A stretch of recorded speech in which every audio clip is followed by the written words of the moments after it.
কথা বলতে আসি না, মেহমান রিসিভ করতে আসছি। এত রাত আমি কথা বলবো না, যেহেতু আমি বহু জায়গা থেকে বদনাম পর্যন্ত হয়েছি 10টা 50-এর পরে নেমে গিয়ে। 10টা 40-এ আমাকে মাইক দিয়েছে, আমি 10টা 50-এ নেমে গেছি। 10টা 20-এ মাইক দিয়েছে, আমি 10টা 30-এ নেমে গেছি। তো সেই জায়গায় 11টা 47 প্রশ্নই ওঠে না কথা বলা। তবে এটাতে এই কমিটির কোনো জিম্মেদার না, এরা আমি আসছি এটা, কারণ আমি তো আসলে বক্তা না। আবার কেউ ভুল বোঝার দরকার নাই যে মাহফিল কমিটি কি করলো দেখেন, এরা লিখবে যারা ভিডিও করে না। মাহফিল কমিটি এই বিষয়ে জিম্মেদার না। আমি যেহেতু বক্তব্য দিতে আসবো না, তারপর যেহেতু আসছি দুইটা কথা বলবো। শোনেন, কুমিল্লায়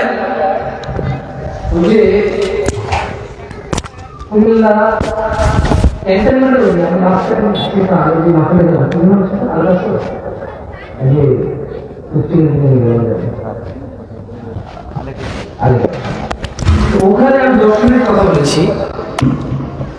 10 মিনিট কথা বলতে গিয়ে যে কথাগুলো বলেছি, আজকে 5 মিনিট সেম কথাগুলোই বলবো। তো বলবো যে একটু কষ্ট দিব আপনাদের। আমি দাঁড়ায় থাকবো কষ্ট শীতের মধ্যে, আপনারা বসে বসে, আমি মেহমান, হয় কন আসেন, চলে আসেন, কাছাকাছি চলে আসেন, ওঠেন ওঠেন, যারা যারা চলে যাবো চলে যান। ফাঁকে আমি মোটেও বলবো না যে দেখো শয়তান চলে যাচ্ছে, খবর আমি বলবো না।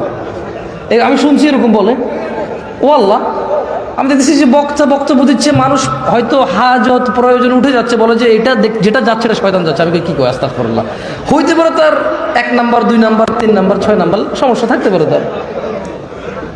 তো এই যে দেখছেন লোকগুলো মাশাআল্লাহ কি সতেজ হয়ে গেছে। না, আসলে কষ্ট দেব না আপনাদের। আউযু বিল্লাহি মিনাশ শাইতানির রাজীম। قال الله جل وعلا يا أيها الذين آمنوا اتقوا الله حق تقاته ولا تموتن إلا وأنتم مسلمون। আল্লাহ কোরআন কারিমে বলছে যে হে তোমরা যারা ঈমান এনেছো, তোমরা আল্লাহকে ভয় করো অথবা আল্লাহর তাকওয়া অবলম্বন করো। কতটুকু? হাক্কা তুকাতিহ, যতটুকু ভয় পাওয়া উচিত আল্লাহকে ততটুকু ভয় পাও। ওয়ালা তামুতুন্না ইল্লা ওয়া আনতুম মুসলিমুন, তোমরা মুসলমান হওয়া ছাড়া মরিও না। তার মানে এই পৃথিবীবাসীর মধ্যে আমরা মুসলমানের ঘরে জন্ম নেব, মুসলমান জন্ম দিব, মুসলমানের সমাজে বসবাস করব, নিজে মুসলিম সোসাইটি ক্রিয়েট করব। এর মধ্যেও আল্লাহ বলছে ওয়ালা তামুতুন্না ইল্লা ওয়া আনতুম মুসলিমুন, তোমরা মৃত্যুবরণ করিও না মুসলমান হওয়া ছাড়া। তাহলে এইটা কেমন কথা হইলো? আমরা মুসলমান, বাপ মুসলমান, জন্ম দিছি মুসলমান, জন্ম হয়েছে মুসলমানের ঘরে, আল্লাহ বলছে যে মুসলমান না হয়ে মইরো না। কেমন? তাহলে তার মানে মানুষের ইসলাম চলে যায়, মানুষের ইসলাম কেটে যায়, মানুষ ইসলাম থেকে বেরিয়ে যায় পরিস্থিতি অনুযায়ী। কি অনুযায়ী? পরিস্থিতি অনুযায়ী। যাই হোক, আমি একটা আয়াত পড়ে আজকে যারা আপনারা এখানে উপস্থিত আছেন, আড়ালে আমার বোনরা আছে যারা, এবং যারা ভাইরা আপনারা এখানে উপস্থিত আছেন, এটা আপনারা পড়ছেন। আমি মাঝে মধ্যে চিন্তা করি আমি হয়তো কম জানি, এই জন্য এক কথা 2 বার বলা লাগে। যেহেতু আমি আসলে 2 কথা জানি না, তাই এক কথাই ঘুরে ঘুরে বলতে হয় আমার। পরে আবার চিন্তা করলাম যে আসলেই তো এই পৃথিবীর মধ্যে কেউ কোরআনুল কারীম এবং সহিহ সুন্নাহ থেকে দাওয়াত দিবে, আর সে এমন কিছু বলবে যেটা 1450 বছরে কেউ বলে নাই, এটা সম্ভব না। তার মানে সে যাই বলবে 1450 বছর থেকে কথা কেউ না কেউ বলে যাচ্ছে। নতুন কথা কেউ বলতে পারবে না, আর নতুন কথা বললেই সে গুমরাহ হবে এবং মানুষকে গুমরাহ করবে। কথা হইতে হবে পুরান, কথা হইতে হবে প্রতিবার একই, চেঞ্জ করা যাবে না। আমি আসলে প্রথমে ভাবছি যে আমি কম জানি, এই জন্য এক কথা বারবার কই। পরে চিন্তা করলাম নতুন করে তো পুরা এত গুমরা হয়ে যাবো। কোথেকে আনবো নতুন? কোরআন 30 পারা, 114টা সূরা, নতুন কিভাবে কই কথা আনবো আমি, যেটা আমি বলবো আর কেউ বলতে পারবে না, আমার আগে কেউ বলেনি, আমার পরে কেউ বলবে না, এরকম কথা কোথায় পাবো আমি আসলে? আর যদি এরকম কিছু বলিও, এটা কি আদৌ ইসলাম বলে গণ্য হবে নাকি বিদআ বলে গণ্য হবে? বিদআ বলে গণ্য হবে। আমি যদি এখন এমন কিছুর পেছনে ছুটে যাই, আমি এমন কিছু বলবো যা জামশেদ মজুমদাররা আগে কেউ বলেনি আর পরে বলতে পারবে না। It's not possible, actually it is possibly impossible. যাই হোক, আয়াতটা পড়ে আপনাদের নসিহত করে নেমে যাব। দেখেন আপনাদের কাজে আসে কিনা। শেখ মুকাররম মাদানী হাফিজাহুল্লাহ উনি কথা বলবেন ইনশাআল্লাহ। আউযু বিল্লাহি মিনাশ শাইতানির রাজিম। আল্লাহ বলছেন কোরআনুল কারীমে, ওয়ালাউ আন্না আহলাল কুরা আমানু ওয়াত্তাকাউ, জনপদ মানে পূর্বাঞ্চলের মানুষ। কোথাকার মানুষ? পূর্বাঞ্চলের মানুষ বা পৃথিবীবাসী যে যেখানে অবস্থান করে। কুমিল্লা নাঙ্গলকোট হইতে পারে যেখানে আমার এলাকা, পূর্বাঞ্চল হইতে পারে ঢাকা যেখানে আজকে আমি আসছি, চিটগং হইতে পারে যেখানে শেখ ওসিউজ্জামান আগামীকাল ফিরে যাবে ইনশাআল্লাহ, আল্লাহ ওনাকে হেফাজত করুন। রাজশাহী হইতে পারে যেখানে মুকাররম বিন মুহসিন মাদানী হাফিজাহুল্লাহ ফিরে যাবে বাঘা। যেখানেই থাকুক, আল্লাহ বলছে যে ওয়ালাউ আন্না আহলাল কুরা আমানু, এই জনপদবাসীর মহিলা এবং পুরুষগুলো, ধনী এবং দরিদ্ররা, সুস্থ এবং অসুস্থরা, অনেক জ্ঞানী এবং অল্প জানা লোকরা, বুঝের এবং অবুঝরা, তারা যদি আমানু, আল্লাহর প্রতি ঈমান আনত, ওয়াত্তাকাউ, আল্লাহকে ভয় করত দাড়ি কাটার পূর্বে, আল্লাহকে ভয় করত গালি দেওয়ার পূর্বে, আমানু,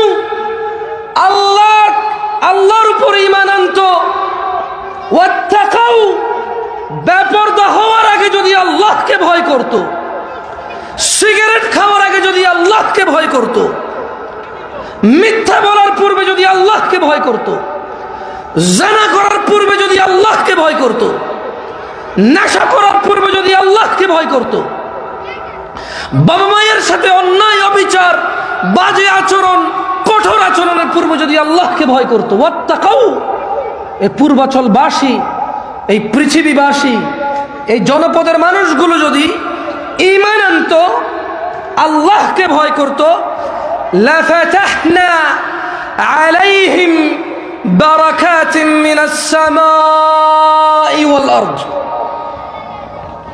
আল্লাহ জাল্লা ওয়া আলা বলছে, যুল কুওয়াতিল মাতিন বলছে,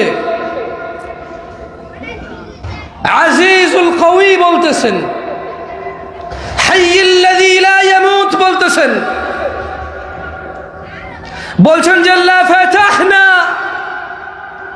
তাহলে আলাইহিম বারাকাতিন মিনাস সামাই ওয়াল আরদ, যদি এরা ঈমান আনত আর ভয় করত আল্লাহকে, আসমান আর জমিনের বরকত এদের সামনে উন্মুক্ত করে দেওয়া হতো। এরা মাটি ধরলে স্বর্ণ হয়ে যেত, এরা ফসল বুনলে ফসলে বাম্পার হয়ে যেত, এরা পানির প্রয়োজনে জমিনে মাটিতে কূপ দিলে পানি বের হইত, এরা যখন খরায় মাটি ফেটে গেছে এরা বৃষ্টির কামনা করলে বৃষ্টি আসতো, এদের মাটিতে যদি পানি প্রচুর জমে গেছে ফসল নষ্ট হয়ে যাবে, এটা যদি ওরা আফসোস করতো আর আল্লাহর প্রতি আস্থা ভয় রাখতো, এই পানি নিষ্কাশন হয়ে যেত, এদের বাচ্চা কাচ্চা মানুষ হইতো, এদের বাচ্চা কাচ্চা মানুষ হইতো, এদের বাচ্চা কাচ্চা মানুষ হইতো, যে দুনিয়া ও আখিরাতে ওর কল্যাণে আসতো। লাফাতাহনা আলাইহিম বারাকাতিন মিনাস সামাই ওয়াল আরদ ওয়ালাকিন কাযযাবু, কিন্তু ওয়ালাকিন কাযযাবু ফাআখাযনাহুম বিমা কানু ইয়াকসিবুন, কিন্তু তারা সত্যকে প্রত্যাখ্যান করলো, কাজেই তাদের কৃতকর্মের কারণে তাদেরকে পাকড়াও করলাম। আল্লাহ বলছে শাস্তি দিছে জন্য। যদি ঈমান আনত, ভয় পাইত, কি আনত? কি আনত? কি পাইত? কি খুলতো? আসমান আর জমিনের বরকত খুলতো। কি খুলতো? কার জন্য খুলতো? না, ইমানদার আর ভীতু, আল্লাহ ভীরুর জন্য। আসমান জমিনের বরকত খুলতো। ওই যে মেয়ে, হুজুর আমার জামাই কথা কথা মারে, আমি নামাজ পড়ে দোয়া করি, তাহাজ্জুদ পড়ি, ও কথা শুনে না। প্রথম 2 বছর খুব ভালো ছিল, আমার শাশুড়ি এটা সেটা বলতো, তারপরও আমাকে সাপোর্ট দিত। এখন হুজুর হঠাৎ করে দেখি ওর ফেসবুকে আরেক মেয়ের সাথে কথা বলে। আরে বাবা, তুমি চাইছো 5 ফুট 6 ইঞ্চি 6 ফুটের একটা পোলা তুমি পাইছো? তুমি চাইছো সাদা চামড়া পাইছো? তোমার বাপ চাইছে তোমার খাওয়া দাওয়ার সিকিউরিটি হবে, হয়েছে? তোমার বাপ চাইছে ঈদে চাঁদে নতুন জামা কাপড় কিনে দেওয়ার অ্যাবিলিটি আছে, ছেলেরা আছে। তোমার বাপ চাইছে তোমার জামাইয়ের দালান খোটা হবে, আছে। তোমার বাপ তাকওয়ার দিনদারিতা চাই নাই, ওটা নাই। তোমার বাপ যেটা চাই নাই সেটা এখন তুমি লাভ নাই তো এটা বলে। এই তো মাদানী সাহেব আছে, বলুক তো মাদানী সাহেব ইসলামে কোথাও বলা আছে খারাপ মানুষকে বিয়ে করে ভালো করো? বলা আছে মাদানী সাহেব? বিয়ের ব্যাপারে কি 4টা জিনিস দেখি আমরা। ক্বাল আলাইহিস সালাম, কে বলছে? কে? খায়রুল খালক মুস্তাফা আলাইহিস সালাম বলছে। কে বলছে? হাবিবুল্লাহ বলছে। কে বলছে? খালিলুল্লাহ বলছে। কে বলছে? নবীউল্লাহ বলছে। কে বলছে? রাসূলুল্লাহ বলছে সাল্লাল্লাহু আলাইহি ওয়াসাল্লাম। বলছে যে 4টা জিনিস দেখে মানুষ, একবার শেষে যায় দেখে দিনদারিতা। শেষে যায় কি দেখে? আল্লাহ নবী সাল্লাল্লাহু আলাইহি ওয়াসাল্লাম বলছে যে পেলে বিয়ে করে ফেলো। এটা পুরুষ মহিলা উভয়ের জন্য। কি পেলে বিয়ে করতে বলছে? নাহলে বলতে হুজুর এখন ফেসবুকে চ্যাট করে ধরা খেয়ে গেছে। লা হাওলা ওয়ালা কুওয়াতা ইল্লা বিল্লাহিল আলিয়্যিল আযীম। ওই মেয়ে মনে করে এই ছেলে যখন এই মেয়ের সাথে কথা বলে, বিয়ে করে নাই, এটা হচ্ছে প্রেম। ওরে বিয়ে করার পরে আরেক মেয়ের লোক কথা বললে ওটা হলো পরকীয়া। এটা কিন্তু 2 রকম বিচার হলো জিনিসটা। এটা ওই প্রেমিক পুরুষের উপরে জুলুম। ওই পুরুষ যদি এখন প্রশ্ন করে তোমার বিয়ে না করে কথা বললাম, কইলে ভালোবাসা, ওই মেয়ের বিয়ে না করে কথা কই তুমি কও জেনা আর পরকীয়া। কেন? ওই মেয়ের তো বিয়ে করা যায়, আমার তো আরো 3টা অপশন আছে। সো প্রথমে 4টা অপশন ছিল, when I booked you there is still 3 left, ঠিক না?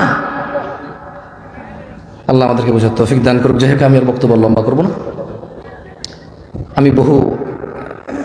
আমি বক্তব্য দিলে আয়োজকদের বিরুদ্ধে যায়, আমি ভয় পাই না, যায় আসে না। কি করবে? আমি কি ওদের জন্য বসে আছি? ফেসবুক খুলবো, আসসালামু আলাইকুম ওয়া রাহমাতুল্লাহি ওয়া বারাকাতুহু, আলহামদুলিল্লাহ ওয়াসসালাতু ওয়াসসালামু আলা রাসূলিল্লাহ। 200 মানুষ আছে, 2 ঘন্টা পরে দেখবো যে 50,000 হয়ে গেছে। আলহামদুলিল্লাহ। কাজ কি? দাওয়াত পৌঁছানো। কাজ কি? পূর্বাচলে এসে দাওয়াত দিতে হবে, ফরজ আমার উপরে। বরিশাল যায় দাওয়াত দিতে হবে, ফরজ আমার উপরে। হ্যাঁ ফরজ আমার উপরে। কি দাওয়াত দেওয়া ফরজ না বরিশাল দেওয়া ফরজ? দাওয়াত দেওয়া ফরজ নাকি টাঙ্গাইল যায় দাওয়াত দেওয়া ফরজ? টাঙ্গাইল কালকে বলেছি, গতকাল না উস্তাদ, গতকালকে উস্তাদকে বলেছি যে আমি যদি ঢাকায় থাকি ইনশাল্লাহ আসতেছি। এখানে নাম থাকা লাগতে হবে আমার, মানে আমার আলহামদুলিল্লাহ। চিনে গেছেন না আপনারা? আপনারা তো বুঝছেন যে এই লোক আইসে কথা কইব, হয়েছে তো। একবার নাম উপরে নিচে মধ্যখানে থাকতে হবে জরুরি? আমি পূর্বাচল আসতে হবে জরুরি না আমার? আমি নাঙ্গল করেছিলাম, সেখানে কথা বলেছি। আমি চট্টগ্রাম বিশ্বকরণে ছিলাম, সেখানে কথা বলেছি রাস্তায়। কিছুদিন আগে আমি ব্রেভারলি হিলে ছিলাম, চিটাগং 1 মাসের মতো ছিলাম, সেখানে আমি কথা বলেছি রাস্তায়। আমার স্টেজ আর মাইক লাগবে না তো। আমার উপরে জিম্মেদারি হচ্ছে যেখানে থাকবো তা'মুরুনা বিল মা'রুফ ওয়া তানহাউনা আনিল মুনকার, ভালো কাজের আদেশ দেব, অসৎ কাজের নিষেধ করবো যথাসাধ্য, নিজেও মেনে চলবো। নিজেও, এটাই তো। সো এখন এবার আসি আসল কথা। গেলে কেন গেছি? হ্যাঁ, মাহফিল কমিটি টাকুর নিচে প্যান্ট, ওই পুরো এলাকার সবাইকে হেদায়েত করতে চায় নিজেকে ছাড়া। 20 বছর মাহফিল করে, দাড়ি কাটে, লজ্জা লাগে না? আর লজ্জা বাদ দিলাম, লজ্জা কেন হতে পারে? গুনাহ। ভয় পাওয়া উচিত, ভয় পাওয়া উচিত আল্লাহকে। মসজিদের নিচে এই দেশে মেমোরি কার্ডের দোকান দেখছি আমি 10 বছর আগে, মানে গান লুট করে, গান। মসজিদের নিচে দোকান, মানে নিচতলা দোকান, উপরতলা মসজিদ। তাহলে ওই গান বাজনা লোড করা ছেলের হিদায়েত কোথায় বলেন? কঠিন না? কঠিন না? তো ওয়াজের আয়োজক, মাদ্রাসার দাতা, মসজিদের মুতোয়াল্লি যদি দাড়ি কাটে, সুদ খায়, ঘুষ খায়, মিথ্যা কথা বলে, মারামারি করে, কাটাকাটি করে, নামাজ না পড়ে, তাহলে ওর হিদায়েত কত কঠিন।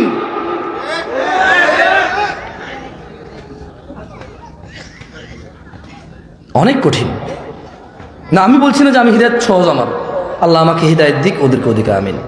আল্লাহ আমাকেও হিদায়েতের পথে পরিচালিত করুন, আমার ভাইদেরকেও করুন। না না, এগুলো কুফরি, শিরিক না, ফাসিকি, গুনাহের কাজ। আমি কাউকে কাফের মুশরিক বলতেছি না এই জায়গায়, এটা গুনাহের কাজ। তবে ভয় পাওয়া উচিত। বলেন তো কিরকম? হাক্কা হাক্কা, যেভাবে আল্লাহকে ভয় পাওয়া উচিত। আর যদি ভয় পায় কি হবে বলেন তো? ঈমান আনলে ভয় পাইলে কি হবে বলেন তো? কি হবে? এই ভুলে গেছেন, খেয়ে ফেলছেন, পানি টানি লাগবে, গলা আটকেছে। আসমান আর জমিনের বরকতের দরজা খুলবে কার জন্য? ঈমানদার এবং আল্লাহ ভীরুর জন্য। আকুলু কওলি হাযা ওয়াস্তাগফিরুল্লাহ লি ওয়া লিসাইরিল মুমিনিন ফাস্তাগফিরু ইন্নাহু হুয়াল গফুরুর রহিম। আমি আল্লাহর কাছে আমার জন্য ক্ষমা চাচ্ছি, আপনাদের জন্য ক্ষমা চাচ্ছি, আপনারা নিজের জন্য ক্ষমা চান, আমার জন্য ক্ষমা চান আল্লাহর কাছে। সুবহানাকাল্লাহুম্মা ওয়া বিহামদিকা আশহাদু আল্লা ইলাহা ইল্লা আনতা আস্তাগফিরুকা ওয়া আতুবু ইলাইক। আসসালামু আলাইকুম ওয়া রাহমাতুল্লাহ। বসেন, শেখ কথা বলবে।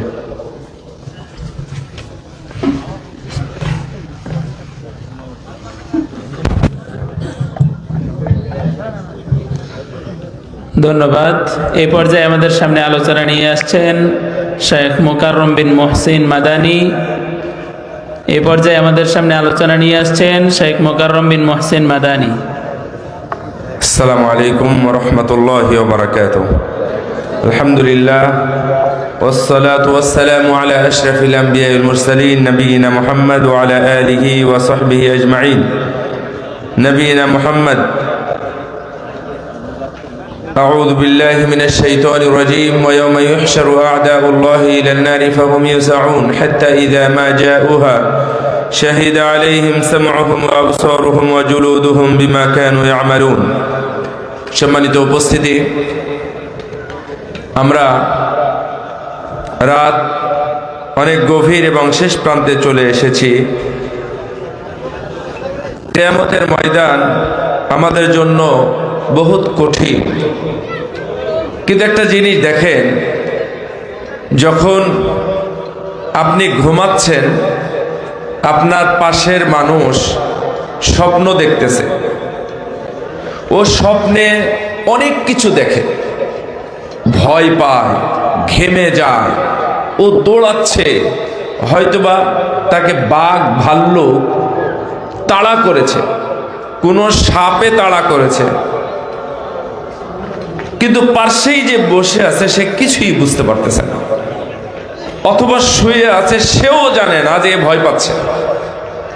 কিয়ামতের মাঠটা এমন হবে, জাহান্নাম কঠিন আওয়াজ করবে, কাফের, বেঈমান, পাপী, মুনাফিক, সুদখোর, ঘুষখোর, যারা বেহায়া, বেপরদা, এরা ঠিকই ভয় পাবে, কিন্তু মুমিনরা ভয় পাবে না, একই মাঠে অবস্থান করার পরেও।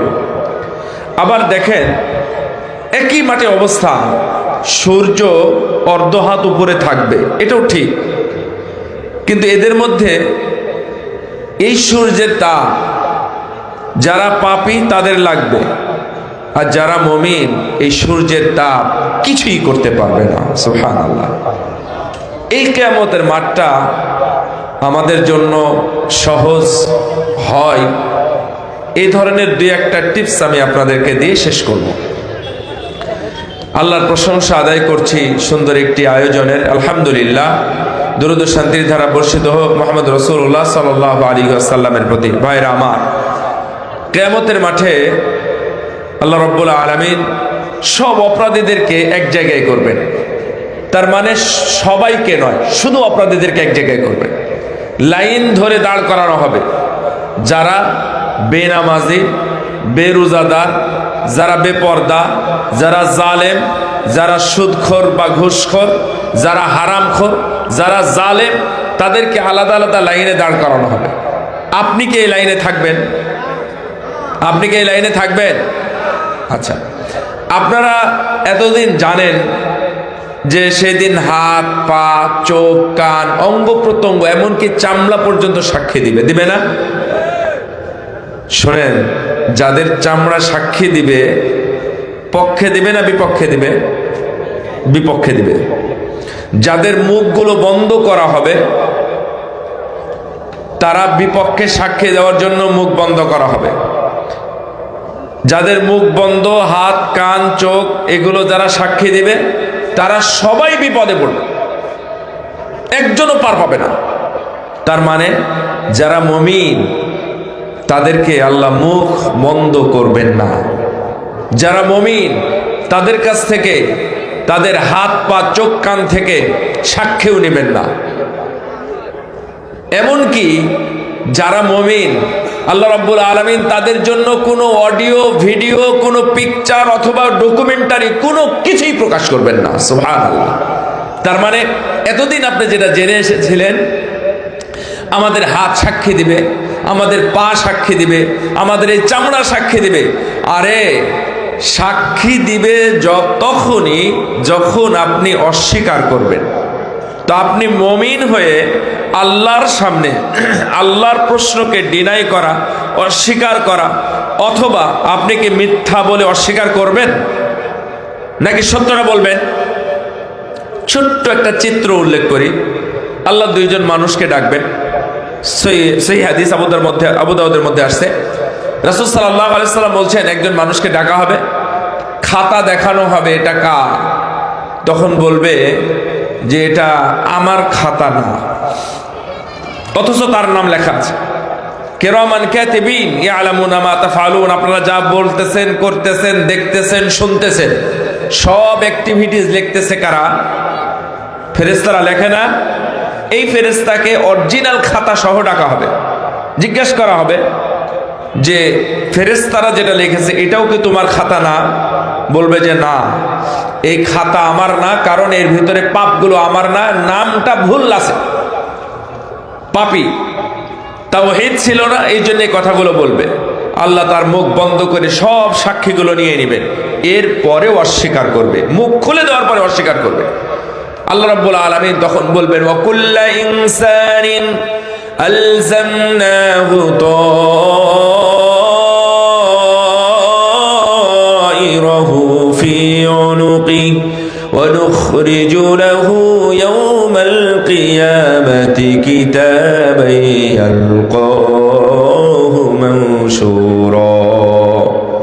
আল্লাহ রাব্বুল আলামিন ওই চিত্রটা বলতেছেন, আমি কিয়ামতের দিন, সেই দিন প্রত্যেক মানুষের গলায় যে মেমোরি কার্ড ঝোলানো ছিল, আমি সেই মেমোরি কার্ড থেকে অডিও, ভিডিও সবগুলো বের করে ছড়িয়ে দিব আর বলবো, ইকরা কিতাবাকা কাফা বিনাফসিকা আল-ইয়াওমা আলাইকা হাসিবা। এবার তোমারটা তুমিই পড়ো, তোর অপরাধী তোরটা তুই পড়। তাদেরকে জাহান্নামে নিক্ষেপ করা হবে। কিন্তু এর মধ্যেই এই চিত্রের এক অংশের দ্বিতীয় অংশ হলো, আল্লাহ যখন মুমিন ব্যক্তিকে ডাকবেন তখন বলবেন এটা কার? মুমিন ব্যক্তি বলবে যে না, এটা আমার। আল্লাহ রাব্বুল আলামিন এইটা স্বীকার করার সঙ্গে সঙ্গে পুরস্কার দিয়ে দিবেন। কে পুরস্কার দিবেন? পুরস্কার দিবেন কে? আল্লাহ। পুরস্কারটা হলো একটা ছোট্ট কার্ড বা কাগজ বা চিরকুট আল্লাহ দিয়ে বলবেন, এটা নেকির পাল্লায় রাখো, রাখার সঙ্গে সঙ্গে নেকির পাল্লা ভারী হয়ে যাবে। সুবহানাল্লাহ। এটা কি আছে? কালেমা শাহাদত। বলেন তো, আশহাদু আল্লা ইলাহা ইল্লাল্লাহু ওয়া আশহাদু আন্না মুহাম্মাদান আবদুহু ওয়া রাসূলুহু। এই লেখা সম্বলিত চিরকুটটা নেকির পাল্লায় রাখার সঙ্গে সঙ্গে নেকির পাল্লা ভারী হয়ে যাবে। এটা হচ্ছে কিয়ামতের ময়দানে পার হওয়ার ছোট্ট এবং সবচেয়ে মজাদার উপযুক্ত একটা টেকনিক। কালেমা শাহাদতের উপরে আমল থাকতে হবে, মানে তাওহীদ থাকতে হবে। আপনাদের মধ্যে তাওহীদ আছে? তাওহীদ কয় প্রকার? কয় প্রকার? 3 প্রকার। আবু জেহেল, আবু লাহাব তাওহীদ মানতো? তাওহীদ মানতো না? মানতো। সবই মানতো নাকি কিছু মানতো? কিছু মানতো, কিন্তু তাওহীদে উলুহিয়াটা মানতো না। মানে কবর পূজাও চলবে, ইবাদতও চলবে। এটা হচ্ছে জাহেলি বা আবু জাহালদের নীতি। পীর পূজাও চলবে, আবার ইবাদতও চলবে। এটা হচ্ছে উতবা সাহেবাদের নীতি। কারণ তারা আল্লাহকে বিশ্বাস করত। আল্লাহ বৃষ্টিদাতা, জীবনদাতা, মরণদাতা, পালনকর্তা, অক্সিজেন দাতা, সবকিছু তারা বিশ্বাস করত। কিন্তু শুধুমাত্র আল্লাহর জন্য সেজদা হবে, সেজদা অন্য কারোর জন্য হবে না, এই কথা তারা বিশ্বাস করত না। এই জন্য কালেমা শাহাদত পাঠ করবেন, বেশি বেশি আমল করবেন, ওযুর পরে কালেমা শাহাদত পাঠ করবেন। কিয়ামতের ময়দানে আল্লাহ রাব্বুল আলামিন আমাদের আপনাদের জন্য পুরস্কার দিয়ে সেই দিন আমাদেরকে নাজাত দিবেন ইনশাআল্লাহ। 2 নাম্বার হলো, আমি কয়েকটা বলতে চেয়েছি, কয়েকটা বলে শেষ করব। 2 নাম্বার হলো কালেমা তাওহীদ, লা ইলাহা ইল্লাল্লাহ।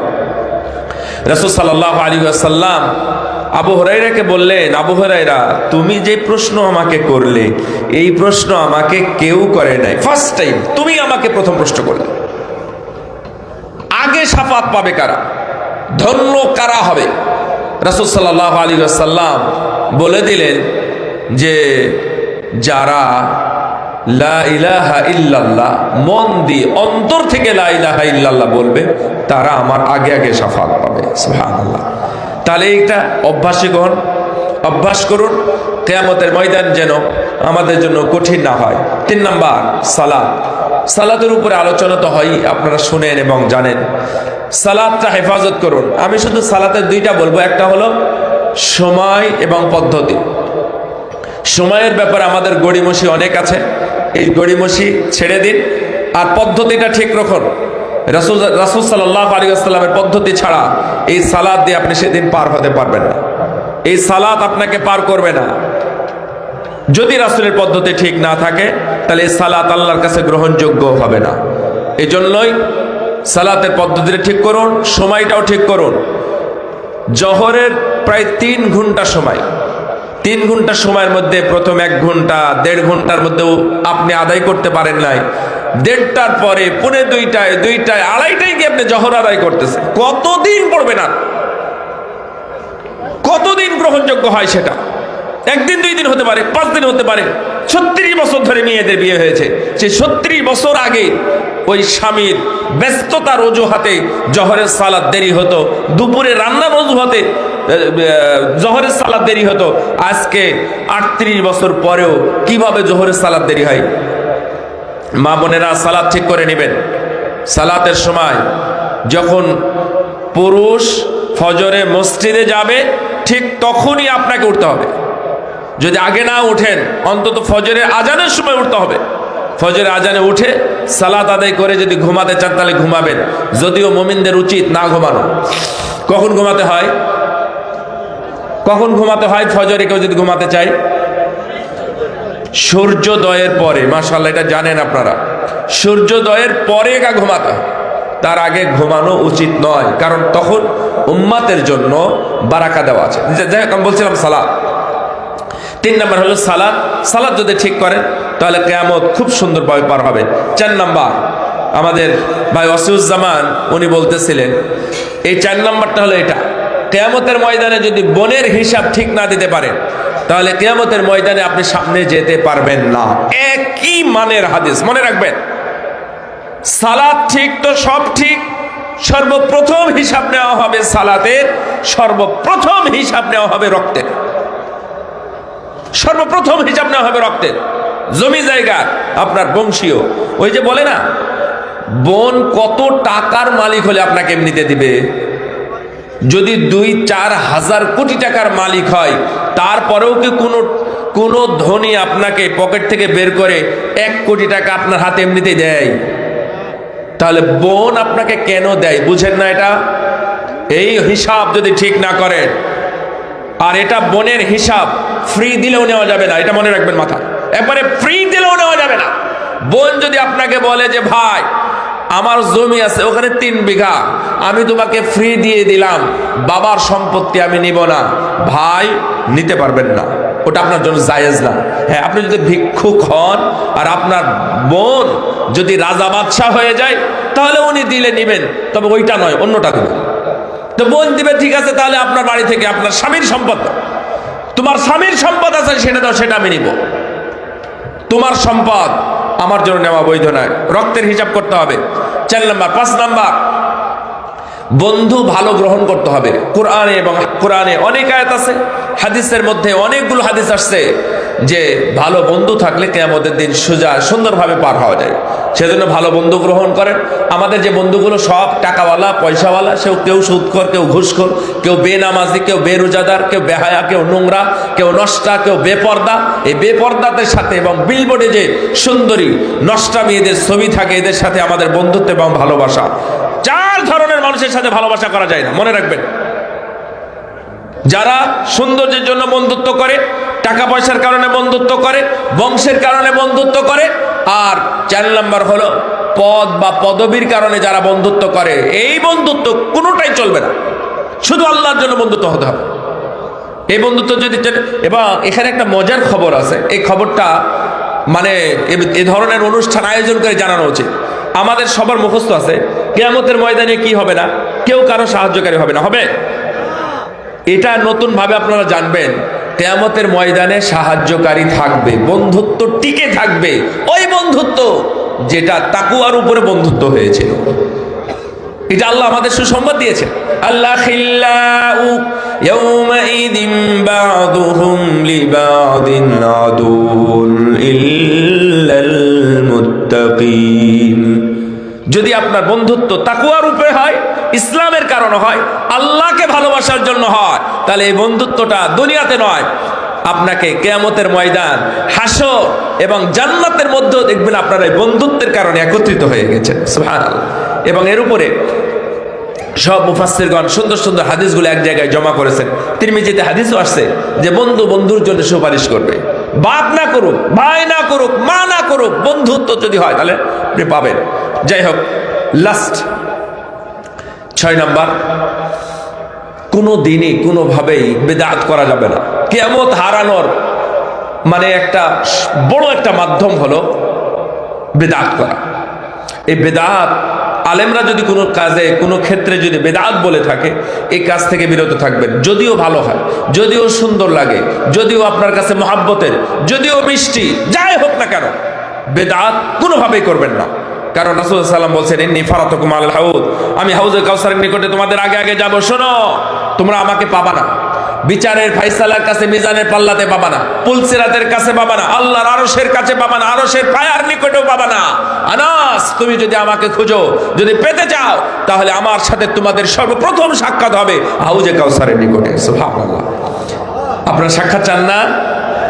সাক্ষাৎ চান এবং পাবেনও যদি বেদাত মুক্ত থাকেন।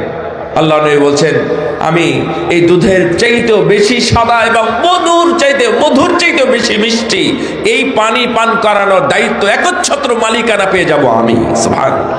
শুধু আমার উম্মতকে খাওয়ানোর জন্য 1000 বছর কেন, 50,000 বছরও যদি হয়, তাহলে এই পানি যারা পান করবে তারা আর শেষ পর্যন্ত তৃষ্ণার্ত হবে না। সুবহানাল্লাহ। ভাইরা আমার, কথা বললে বাড়তেই থাকবে। সো আপনারা কিয়ামতের জন্য প্রস্তুতি নেন। আপনারা একদিন ভূমিকম্প হয়েছে তাতেই বিচলিত হয়ে গেছেন, মুমিনরা তো বিচলিত হবে না। কি করবে বলেন তো? মাটি ফেটেও যদি নিচে চলে যায়, আপনি কি বাঁচতে পারবেন? চেষ্টা করলেও বাঁচতে পারবেন? তাহলে ঢাকা থেকে পালাচ্ছেন কেন? কে বলেছে আপনাকে কিয়ামত ঢাকাতেই হবে? জিলজাল তো ঢাকার মানুষ তো মরে নাই, মরেছে নরসিংদীর মানুষ। তাহলে ঢাকা থেকে পালাচ্ছেন কেন? শোনেন, এই ভূমিকম্প কিয়ামত, এই কিয়ামত থেকে পালানোর কোনো বুদ্ধি নাই, কেউ পালাতে পারবে না। মুমিনরা এটা ওয়েলকামলি রিসিভ করবে, তারা গ্রহণ করবে, সানন্দে গ্রহণ করবে, তারা মেনে নিবে। কারণ যখন কিয়ামত হবে, ভূমিকম্প হবে, এই পুরোটাই তো ভেঙে আমাদের উপর পড়ে যাবে। আমরা কেউ পালাতে পারবো? শহীদ হয়ে যাবেন ইনশাআল্লাহ, চাপা পড়ে মরবেন, শহীদ হবেন। পালানোর চেষ্টা করবেন কেন? হ্যাঁ, চেষ্টা করবেন না বলতে একবারই করবেন না তা না, এটা আমি বলি নাই যে আপনি ছেড়ে একবারে চলে যাবেন গাছের তলে, গাছই তো ভেঙে আপনার গায়ের উপর পড়বে, তখন কি করবেন? ভূমিকম্প এমন, আসলে প্রস্তুতি নিতে হবে আমাদের জন্য। আল্লাহ নবী বলছেন, এই তুমি কিয়ামত করো, কিয়ামতের জন্য প্রস্তুতি কিসে? তখন উনি বললেন, ইন্নী উহিব্বুল্লাহ ওয়া রাসূলাহ, ইয়া রাসূলুল্লাহ, আমি তেমন কিছু করি না, তেমন প্রস্তুতি নিই না, আমি শুধুমাত্র আল্লাহ এবং তার নবীকে ভালোবাসি, ব্যাস।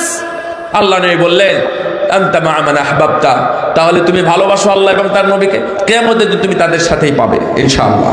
সম্মানিত উপস্থিতি, আমরা প্রস্তুতি নিই, আল্লাহ যেন আমাদের সবাইকে কিয়ামতের জন্য, কল্যাণের জন্য কবুল করেন। আল্লাহ রাব্বুল আলামিন যেন আমাদেরকে হেফাজত করেন। আজকের এই পূর্বাচল আহলে হাদিস জামে মসজিদের উদ্যোগে পূর্বাচল সালাফি কনফারেন্স 2025-এর প্রথম দিনের এই সমাপ্তি লগ্নে দোয়া করছি আল্লাহ রাব্বুল আলামিন যেন আমাদের এই অনুষ্ঠানকে কবুল করে নেন, আমিন। যারা জড়িত আল্লাহ যেন তাদেরকে ক্ষমা করেন, আল্লাহ যেন তাদের এই জানে এবং মালে বারাকা দান করেন, আমিন। সাল্লাল্লাহু আলা নবিয়িনা মুহাম্মদ। আসসালামু আলাইকুম ওয়া রাহমাতুল্লাহি ওয়া বারাকাতুহু।